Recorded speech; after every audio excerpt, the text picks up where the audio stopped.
ಹಾಗಲ್ಲ ಸೂರ್ಯಗ್ರಹಣ, ಹೊರಗೆ ಓಡಾಡಬಹುದಾ? ಇದು ಬಹಳ ಮಹತ್ವದ ವಿಶಿಷ್ಟವಾದ ಪ್ರಶ್ನೆ. ಎಲ್ಲ ಜನರಿಗೂ ಗೊಂದಲವನ್ನು ನಿವಾರಣೆ ಮಾಡ್ತಕ್ಕಂತಹ ಒಂದು ವಿಶಿಷ್ಟವಾದ ಪ್ರಶ್ನೆ ಇದು. ಎಲ್ಲಿ ಗ್ರಹಣ ಗೋಚಾರವಿಲ್ಲವೋ, ಕಾಣಿಸುವುದಿಲ್ಲವೋ ಅಲ್ಲಿ ಆಚರಣೆಯೇ ಇಲ್ಲ. ಆಚರಣೆ ಇಲ್ಲ ಅಂದಾಕ್ಷಣದಲ್ಲಿ ಭಾರತದಲ್ಲಿ ಇರತಕ್ಕಂತಹ ಯಾವ ಜನರಿಗೂ ಕೂಡ ರಾಶಿಯ ಫಲಾಫಲಗಳು ಸರ್ವಥಾ ಇರುವುದಿಲ್ಲ.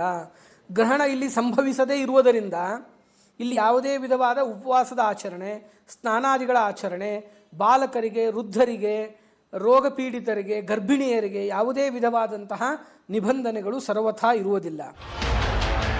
ಎಲ್ಲಿ ಗ್ರಹಣ ಗೋಚರವಾಗೋದಿಲ್ವೋ ಅಲ್ಲಿ ಆಚರಣೆ ಇಲ್ಲ. ಭಾರತದಲ್ಲಿರುವ ಯಾರಿಗೂ ರಾಶಿಯ ಫಲಾಫಲ ಇಲ್ಲ.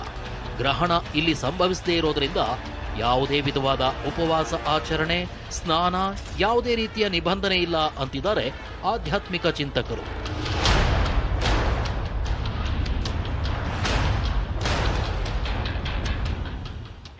ಇದೇ ಇವತ್ತಿನ ಟಿವಿ9 ವಿಶೇಷ. ನಿರಂತರ ಸುದ್ದಿ